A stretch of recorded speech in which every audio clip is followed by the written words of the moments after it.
Hi అండి. అందరూ ఎలా ఉన్నారు? బాగున్నారా? నేను కూడా చాలా బాగున్నాను. మీరందరూ బాగుంటేనే నేను కూడా బాగుంటాను. ఓకేనా? ఈ పైపింగ్ ఒక్కటి నేర్చుకున్నారంటే డబ్బులే డబ్బులు. ఇది ఎందుకు చెప్తున్నానంటే మనకి టౌన్లో అయితే ఇండివిజువల్ పైపింగ్ వేసి దాదాపు 200 నుంచి 300 ఈజీగా తీసుకుంటారు. మనకి కనీసం పల్లెటూరు కాబట్టి మనకి ఒక్కొక్క బ్లౌజ్కి 200 తీసుకున్నా కనీసం మనం రోజుకు 4 బ్లౌజులైనా ఇలా కుడతాం. మన సంపాదన ఖచ్చితంగా 800 నుంచి 1000 రూపాయలు ఈజీగా సంపాదించుకోవచ్చు.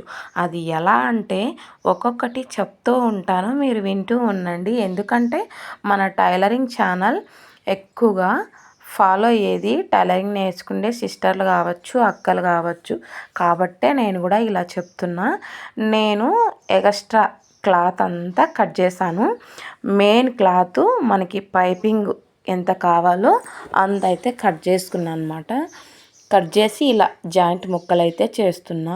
వీడియో తీసేకి మనకి ప్లేస్ అనేది ఎక్కడ సెట్ కావడం లేదండి. ఎందుకంటే ఇల్లు చిన్నగా ఉంది. మనకి క్లియర్గా కనిపించాలంటే ఇప్పుడు నేను ఎటు సైడ్ ఉండి మిషన్ పెట్టుకున్నాను, అటు సైడ్ ఉంటేనే క్లియర్గా కనిపిస్తుందంట అనమాట. ఎందుకంటే మనకి కిటికీ వెళ్తారనేది ఇక్కడ మాత్రమే బాగుంటుంది. ఓకేనా? వీడియో మీకు ఇక్కడ క్లారిటీగా కనిపిస్తుందంటే కామెంట్ చేయండి. నేను డైలీ ఇక్కడే వీడియో తీసేకి ట్రై చేస్తా. ఓకేనా? ఇప్పుడు మన వీడియో ఏంటంటే చెప్పాను కదా, రోజుకు కనీసం 500 నుంచి 1000 రూపాయలు ఈజీగా సంపాదించే పైపింగ్ అనమాట. Invisible piping. ఫస్ట్ నాకు అస్సలు ఇలా పైపింగ్ వేయడం కూడా అస్సలు రాదనమాట. ఎన్ని వీడియోలు చూసినా అస్సలు రావడం లేదండి. ఈ పైపింగ్ అనేది ఎక్కువ ట్రెండింగ్లో ఉందన్నమాట. ఇప్పుడే కాదు, దాదాపు 5-6 ఏళ్ళు అవుతున్నా ఈ పైపింగ్కు చాలా జనము ఫాలోవర్లు ఉన్నారనమాట. ఎందుకంటే ఇండివిజువల్ పైపింగ్ ఎక్కువకి బ్లౌజ్కి నీట్నెస్ వస్తుందన్నమాట.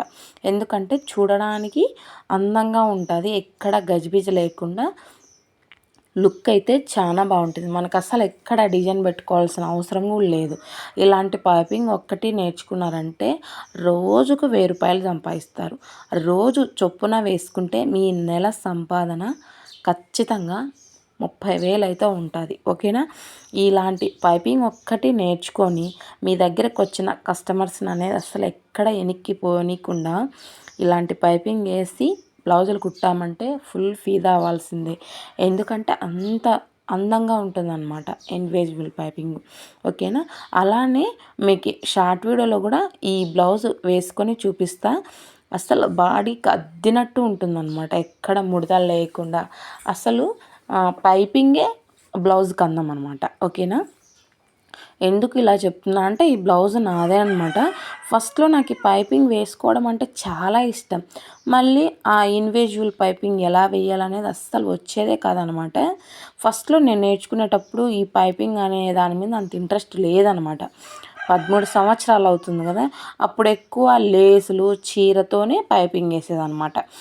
చీరతో మామూలుగా పైపింగ్ వేస్తాను, లేదా మళ్ళీ క్రాస్ పీస్తో వేసేది పైపింగ్ వేస్తాను. ఇలా ఇండివిజువల్ పైపింగ్ అనేది అప్పుడు ట్రెండింగ్లో లేదనమాట. ఎక్కువగా పల్లెటూరు కదా అండి మాది, అందుకు కాబట్టి చీరతోనే పైపింగ్ అనేది నీట్గా వేసేదాన్ని అనమాట. నాకు పోను పోను ఎక్కువగా ఇండివిజువల్ పైపింగ్ అడుగుతున్నారు. పల్లెటూరు అయినా కూడా నీట్నెస్ని వెతుకుతున్నారు. డబ్బులను అయితే ఎవ్వరు చూడట్లేదు, పనిని మాత్రమే చూస్తున్నారు. వాళ్ళకి నచ్చితే ఇంకా 20-30 ఎక్కువగా ఇచ్చేవాళ్ళు కూడా ఉంటారు. అందుకు ఇలాంటి ఇండివిజువల్ పైపింగ్ అనేది కొత్తగా నేర్చుకునే వాళ్ళు ఈ పైపింగ్ అనేది నేర్చుకున్నారంటే రోజుకు డబ్బులే అంటారు. ఎందుకంటే అంత నీట్నెస్ ఉంటుంది, అంత ట్రెండింగ్లో కూడా ఉంటుంది. పల్లెటూరే కదా అనుకోవద్దండి, పల్లెటూరైనా మా ఊర్లో బాగా కుట్టించుకుంటారు. అది కూడా చేతిలో వర్క్ బాగుందనుకో కొంత జనం ఇంకా 10 రూపాయలు ఎక్కువ ఇచ్చే వాళ్ళు కూడా ఉన్నారు.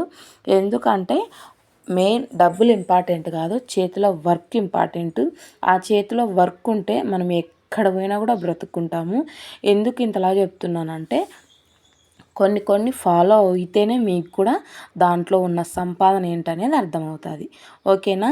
ఇప్పుడు పైపింగ్ అనేది ఫస్ట్ థ్రెడ్ అయితే మనం ఎలా కుట్టామో లైనింగ్ మీద ఇప్పుడు మెయిన్ క్లాత్ మీద కూడా ఫస్ట్ ఎలా కుట్టయితే రానిచ్చామో ఇక్కడ కూడా అలానే కుట్టయితే రానివ్వాలన్నమాట.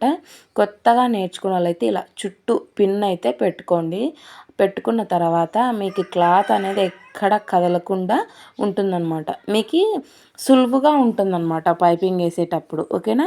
ఇప్పుడు పిన్నులన్నీ తీసేసి మనకి మెయిన్ క్లాత్ నీట్గా మనకి పైపింగ్ ఎక్కడికుందో సేమ్ అక్కడికి కరెక్ట్గా కట్ చేయాలన్నమాట.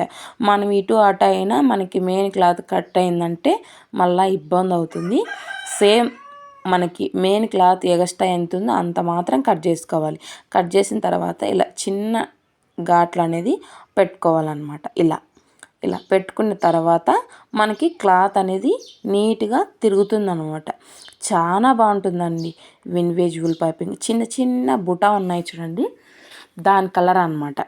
గోల్డ్ కాదు, సిల్వర్ కాదు, అది ఒక డిఫరెంట్ కలర్ అనమాట. ఓకేనా.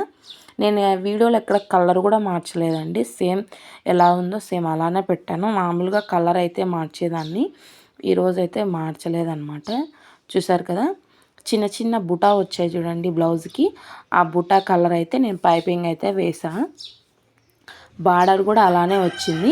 చూసారా, ఫస్ట్ ఇలా కుట్టు అయితే రానివ్వండి. మనకి పైపింగ్ అనేది నీట్గా ఉంటుందన్నమాట. ఫస్ట్ కుట్టు అనేది మనకి పైపింగు ఇలా స్ట్రైట్గా క్లాత్ అనేదని అనేది రానివ్వాలన్నమాట. ఓకేనా. చూడండి, ఇలా నీట్గా పైపింగ్ నీట్గా కూర్చోవాలంటే కంపల్సరీగా కుట్టు అయితే వేయాలన్నమాట.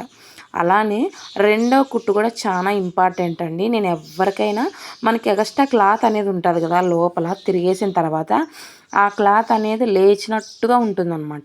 పైపింగ్ మీదికి వంగిపోయినట్లు ఉంటుంది ఆ క్లాత్.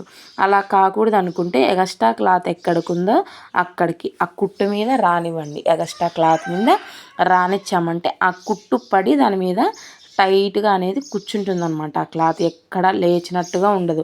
లేదనుకో ఆ పైన లోపల ఎగస్ట్రా ఉన్న క్లాత్ అంతా ఒరిజినల్ క్లాత్ మీద పడితే ఆ ఒరిజినల్ క్లాత్ పైపింగ్ మీద పడి అంత లుక్ అనేది కనిపించదు అనమాట. ఎప్పుడైనా నేను ఇదే అయితే ఫాలో అవుతాను. చూసారు కదా ఎంత నీట్గా వచ్చిందో చూడండి ఇన్విజిబుల్ పైపింగ్. అసలు ఫస్ట్లో నాకు అస్సలు రావడమే లేదండి. మన యూట్యూబ్ ఛానల్ ఉండగా చాలా బెస్ట్. ఓకేనా. సగానికి నేను 100%లో 50% మాత్రమే నాకు టైలరింగ్ నేర్పించే అక్క మాత్రమే నేర్పించింది. ఇంకా 50% నేను యూట్యూబ్ ఛానల్లో చూసి నేర్చుకున్నాను అనమాట. ఓకేనా. అది నేర్చుకున్నాను కాబట్టి ఈరోజు మీ అందరికీ తెలియజేస్తున్నా. చూసారు కదా, నేను డాట్ పొడవు అయితే మనకి మీరు కటింగ్ వీడియో కావాలనుకుంటే చూసేయండి, కటింగ్ వీడియో కూడా పెట్టాను. నేను ఎక్స్ట్రా ఉన్న క్లాత్ కింది వైపుకు హెమ్మింగ్కి అయితే ఇలా మర్చుకుంటున్నా. మనకి 1 ఇంచ్ అయితే మార్క్ అయితే వేసాం కదా, కింది వైపు ఒరిజినల్ క్లాత్ కూడా ఎక్కువగానే పెట్టానన్నమాట. ఎప్పుడైనా మనకి ఇలా హెమ్మింగ్ అయితే పెట్టామంటే చాలా బాగుంటుందండి. లేదా పైపింగ్ కూడా వేసుకోవచ్చు. పైపింగ్ క్లాత్ నా దగ్గర ఎక్కువగా లేదు కాబట్టి ఇలా కింద వైపు అయితే పైపింగ్ అయితే వేయలేదన్నమాట. పైపింగ్ వేసిందంటే బాగుండు, కానీ మెయిన్ ఒరిజినల్ క్లాత్ అయితే పైపింగ్ క్లాత్ తక్కువ ఉందన్నమాట. అందుకు కాబట్టి పైపింగ్ అయితే వేయలేదన్నమాట. ఓకేనా. చూసారు కదా ఎంత నీట్గా వచ్చిందో. ఓకేనా. మీకు ఇంకా దగ్గరగా నేనైతే ఇంకా దగ్గరగా ఫ్రంట్ పార్ట్ ఎలా వేయాలనేది కూడా చూపిస్తా. ఓకేనా. మీకు దగ్గరగా వీడియో అనేది జూమ్ చేసి మీకు ఫ్రంట్ పార్ట్ కూడా ఎలా వేయాలనేది కూడా చూపిస్తానండి. చూసారు కదా, ఇప్పుడు దగ్గరగా మీకు ఇన్విజిబుల్ పైపింగ్ అనేది ఎలా వేయాలనేది చూపిస్తా. మీరు మామూలు పాదమా ఒంటి పాదం అనేది మీ ఇష్టం. నేనైతే మామూలు పాదంతో అయినా కుడతా, లేదా ఒంటి పాదంతో అయినా కుడతా. ఎందుకంటే నేను పాదం మార్చుకున్నా, ఒక్కొక్కసారి ఇలా చేస్తా, ఒక్కొక్కసారి అలా చేస్తా. మీకు ఇన్విజిబుల్ పైపింగ్ మామూలు పాదంతో కావాలని కామెంట్ చేయండి, అది కూడా నేను వీడియో అనేది చేస్తాను అనమాట. మీకు దగ్గరగా చూపించాలని మళ్ళీ ఇలా చూపిస్తున్నాను అనమాట. ఓకేనా. ఇలా నీట్గా